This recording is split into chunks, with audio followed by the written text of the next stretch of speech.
ये जो स्क्रीन पे आपको दिख रहा है ना, ये कट ऑफ लिस्ट है। कट ऑफ लिस्ट बेसिकली ये बताता है कि कितना हमारा इसमें मार्क्स हमको लाने चाहिए, तभी हमारा ये मतलब पास हो जाएंगे हम इस एग्जाम में। तो यहाँ पर आपको ये जो दिख रहा है ना, योगा में अनरिजर्व्ड के लिए जो 232 मार्क्स ये जिसने स्कोर किया, उसने नेट जेआरएफ जो है उसको क्वालिफाई कर लिया। इसके बाद 202 जिसने स्कोर किया, उसने नेट असिस्टेंट प्रोफेसर ये क्वालिफाई कर लिया। और ऐसे 157 लोगों को ये मिला है, 157 लोगों को असिस्टेंट प्रोफेसर क्वालिफाइड हुए हैं।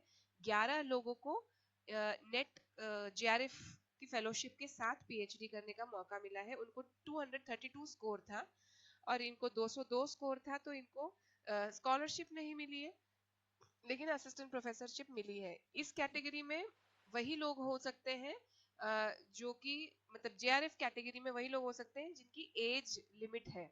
उस एज के ऊपर के लोग ने अगर 232 लाए भी तो भी उनको जेआरएफ नहीं मिलेगा, उनको यहाँ असिस्टेंट प्रोफेसरशिप का मिलेगा। 202 से लेकर के उसके ऊपर का जितना भी स्कोर है, तो वो अगर आयु आपकी ज्यादा है, शायद 32 या 35 करके क्राइटेरिया देखना पड़ेगा वो, तो वो उससे ज्यादा अगर एज है तो आपका 202 के ऊपर स्कोर चाहिए, तभी आप असिस्टेंट प्रोफेसर क्वालिफाई हो जाएंगे।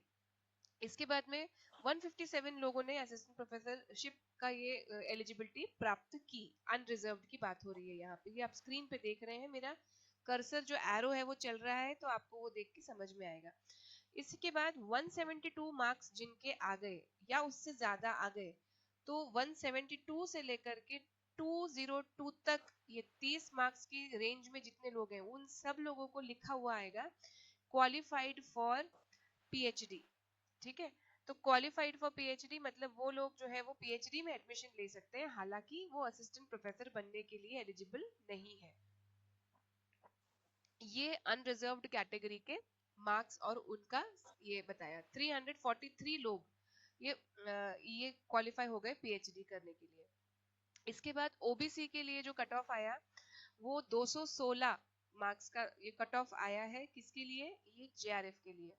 184 ये आया है असिस्टेंट प्रोफेसरशिप के लिए, और 154 जो है वो स्कोर आया है किसके लिए? ये आपके पीएचडी के लिए। और ऐसे 208 कैंडिडेट्स जो है ये इन्होंने सिलेक्ट किए हैं। ईडब्ल्यूएस ये ओबीसी अलग पकड़ा है इन्होंने, ईडब्ल्यूएस अलग पकड़ा है। तो ईडब्ल्यूएस का कट ऑफ जो है वो 226 गया है जेआरएफ के लिए। इसी के साथ में एससी का जो कट ऑफ है वो 208 गया है, और एसटी का जो कट ऑफ है वो 188 गया है, 188। ठीक है, ये जेआरएफ की लाइन है, ये दूसरी वाली जो है ये असिस्टेंट प्रोफेसर की लाइन है, और ये तीसरी वाली जो है ये ओनली पीएचडी, जिसमें आपको पढ़ाने के लिए आप एलिजिबल नहीं है, लेकिन आप पीएचडी, क्योंकि अभी नेट के एग्जाम कंपलसरी कर दिया गया, अगर आपने नेट क्वालिफाई नहीं किया है तो आप कहीं पर भी पीएचडी को एनरोल नहीं कर सकते, इसलिए ये यहाँ पर ये इस प्रकार से दिया गया। अच्छा, इसके बाद में ये आपका जो है ना पीडब्ल्यूडी अनरिजर्व्ड वगैरह, ये जो पीडब्ल्यू ये इसके अलग अलग कैटेगरीज होते हैं, इसमें फिजिकली हैंडीकैप्ड और बाकी सब चीजें आ जाती हैं।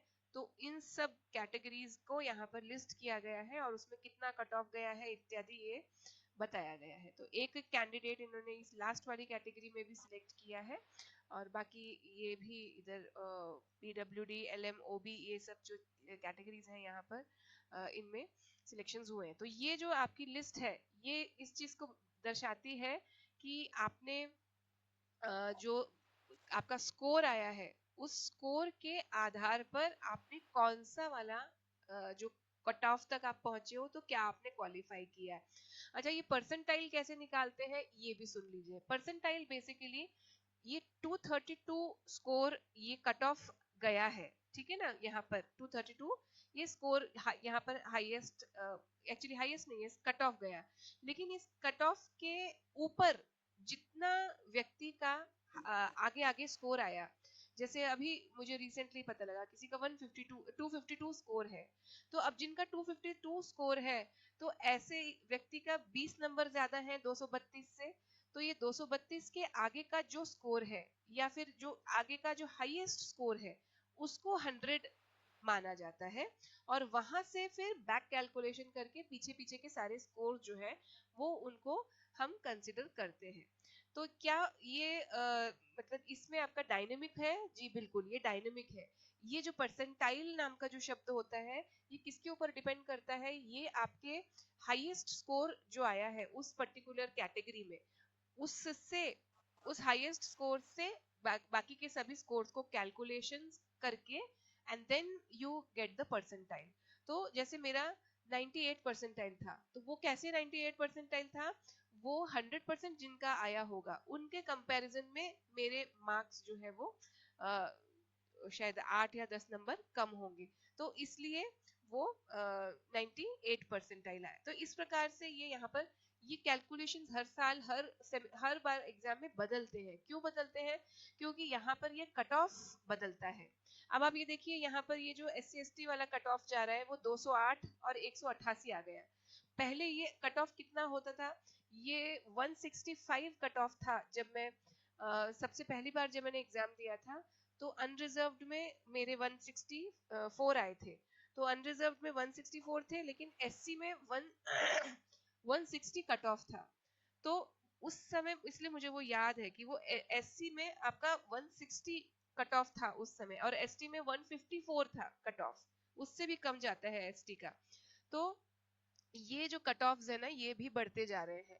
तो अगर आपका ये कट ऑफ्स बढ़ते जा रहे हैं, इसका अर्थ ही है कि लोग जो है ज्यादा बेटर प्रिपरेशन के साथ, ज्यादा बेटर तैयारी और ज्यादा बेटर जो है ना स्तर के साथ में आगे बढ़ रहे हैं। क्योंकि देयर इज नो डाउट कि अभी एजुकेशन का, हायर एजुकेशन में जो है ना थोड़ा सा स्ट्रिक्टनेस होने के कारण सभी जगह क्लासेस वगैरह भी जैसे यूनिवर्सिटीज में या फिर कॉलेजेस में प्रॉपर होने के कारण लोगों की प्रिपरेशन जो है अच्छी बढ़ रही है। कोचिंग्स की संख्या बढ़ने के कारण भी लोगों को सीरियसटी समझ में आ रही है and they are attempting it with good numbers. तो ये कट ऑफ बढ़ता जा रहा है। सिर्फ एग्जाम का स्तर यानी कठिनाई बढ़ती है ऐसा नहीं है, एग्जाम के साथ साथ उसकी जो कट ऑफ की लिस्ट है वो भी आगे आगे जा रही है। तो यहाँ पर मैं स्क्रीन की शेयरिंग को बंद करती हूँ।